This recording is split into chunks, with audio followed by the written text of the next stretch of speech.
Assalamu alaikum, everyone.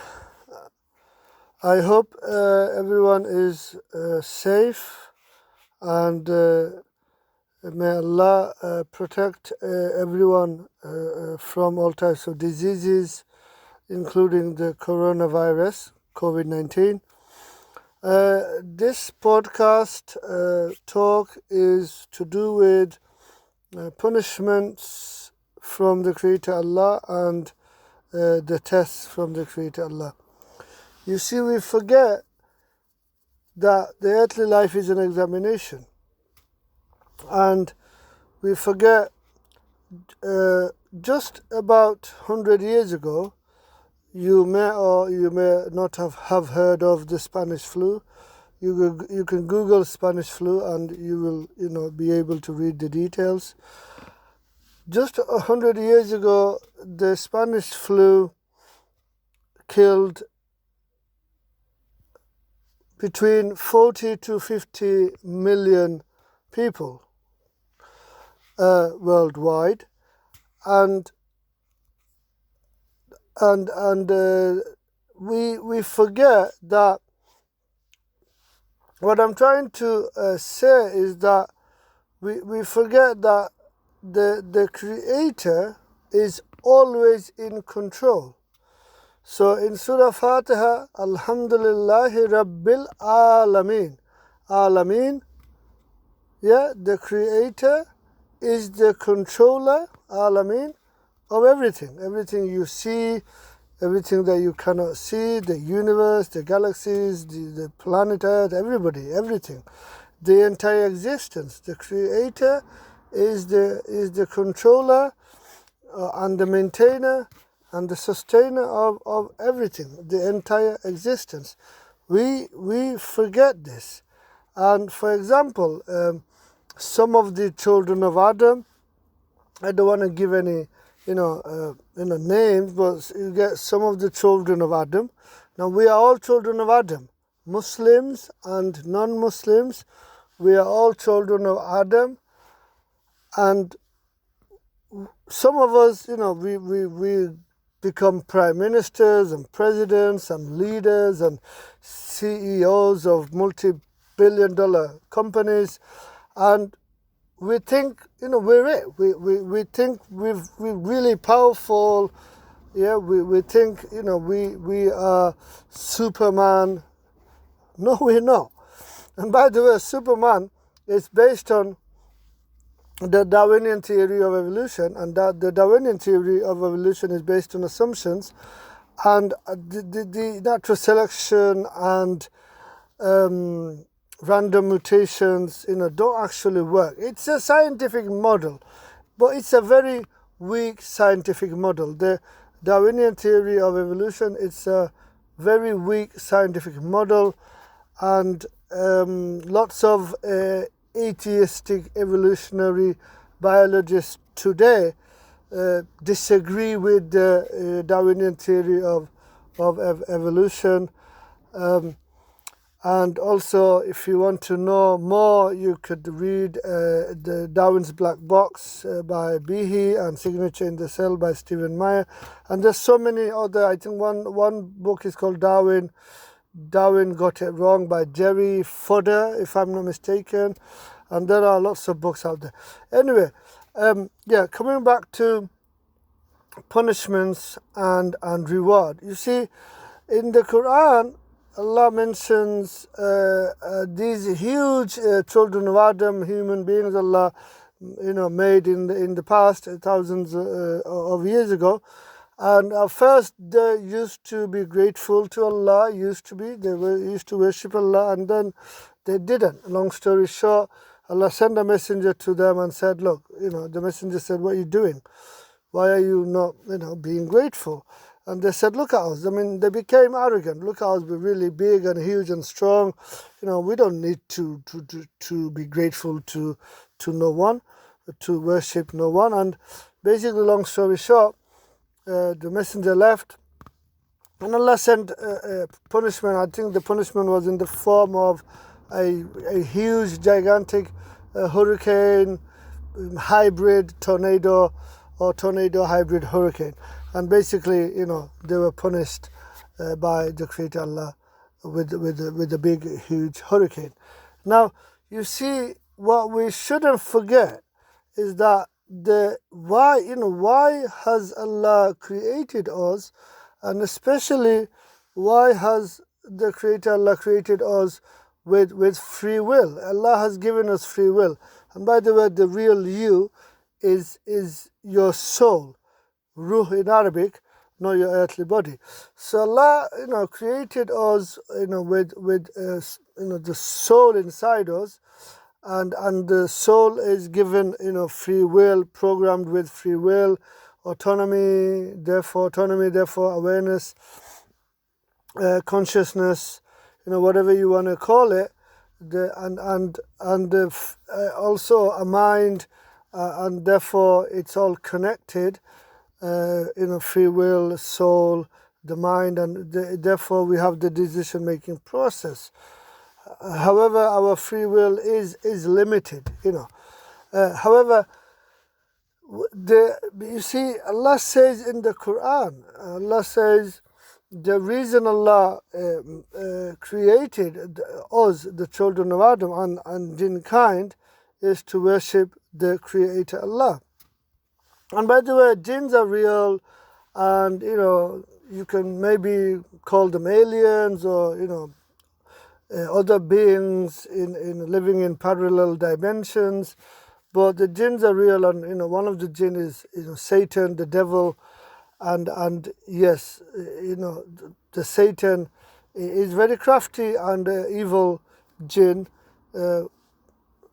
Satan is the one who disobeyed Allah, and therefore also Satan is part of our test. Life, the earthly life is the examination. So you see, Satan is part of our test, the free will is part of our test, and Allah now sending this coronavirus disease is to, of course, punish those who need to be punished and test those who need to be tested.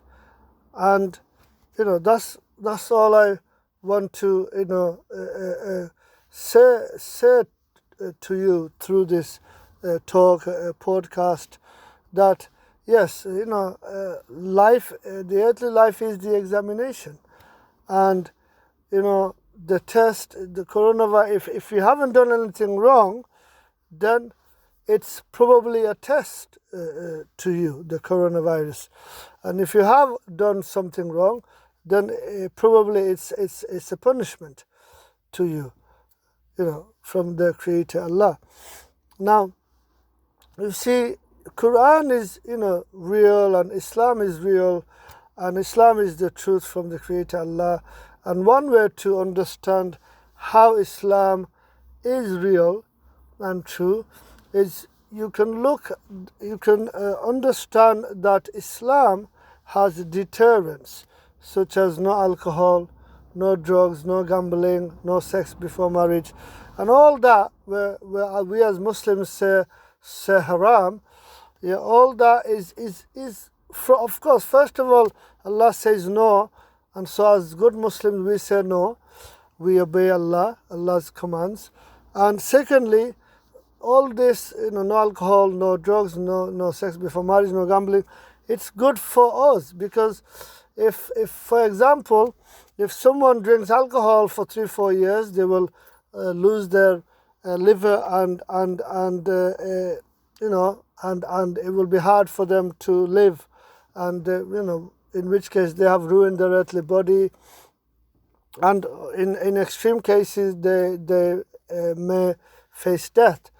And again, with drugs, lots of drugs, your brain cells are damaged, and again, you can end up getting psychological problems such as schizophrenia, and with no sex before marriage, there is no commitment, and in extreme cases you can end up getting AIDS, acquired immune deficiency syndrome, and with gambling, it's an addiction. You never win the jackpot, be $1 million or $10 million, because don't forget, the house always wins. It's a game, betting, gambling. It's an addiction that you think you will win, but you won't. And in thinking of winning that $1 million, you would have ruined your life, and that's why it's bad. Any addiction is bad. I mean, food addiction is bad. Any addiction is bad. And so, what I want to quickly summarize is this: we should be grateful to the Creator Allah, because this life is permanent, because the real you is your soul, and not your earthly body, and this earthly life is a test, and how you pass the test is Islam. And why Islam? Read the Quran translation by M.A.S. Abdul Halim with an open mind, objectively.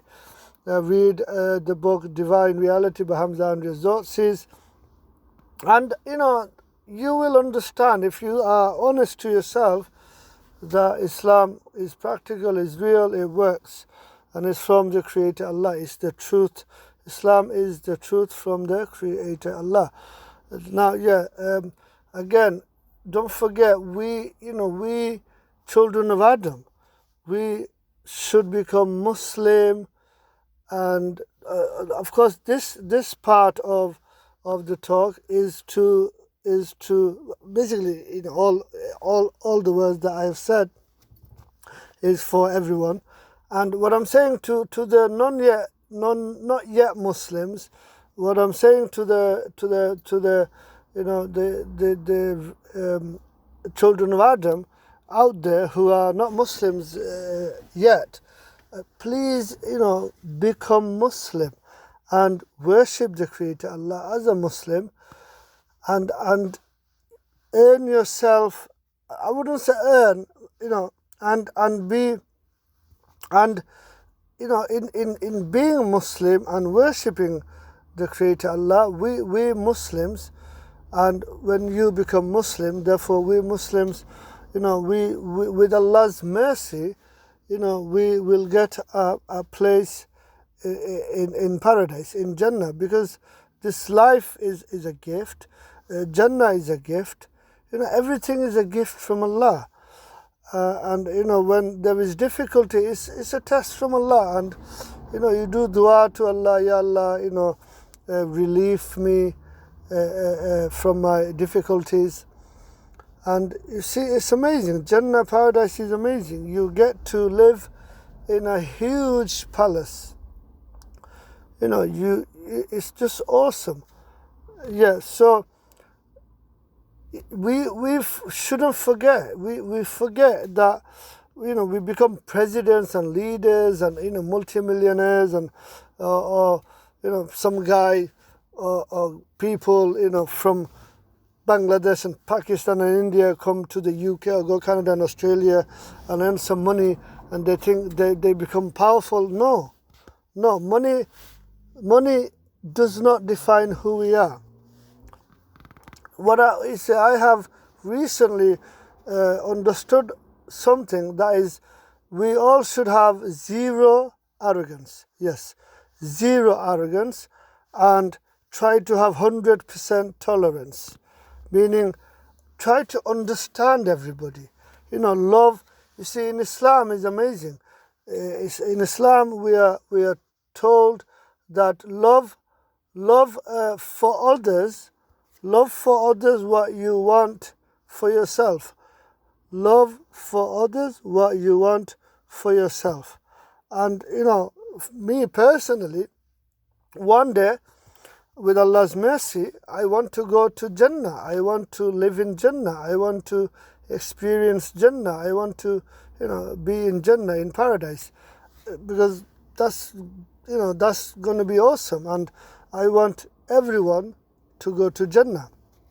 So after reading Salah Namaz, the dua I do is, I say to Ya Allah, I say, Oh Allah, forgive all the Muslims and guide the non-Muslims the not yet Muslims to Islam, so they can also go to paradise, Jannah, with us as Muslims. Ameen. And that's what I'm talking about. Love for others what you want for yourself. So I want Jannah, and I want everyone to go to Jannah with me. But having said that, you see, because of the free will, and of course it's also up to the Creator Allah, but you have to do your part. And that part is you have to choose to become Muslim today, and therefore begin your journey on earth to go to Jannah with Allah's mercy one day, with the Creator Allah's mercy. Yes, we are, this life is a test, is an examination. The earth life is an examination, and we now, you see, look, the Spanish flu, we've read, I've read it in school about it in history, and of course some of us have and some of us haven't, but it's all there. You can read about the Spanish flu and other pandemics, other viruses and other tests in the past, and different kind of tests. You see, the test from Allah is many ways, in many categories. The test of health, the test of wealth, the test from viruses, and of course punishment. It's probably a punishment if you have done something wrong, and it's probably a test if you haven't done anything wrong. And what I'm saying is we should always remember that the Creator Allah is in control. Yes, we should always, we the children of Adam,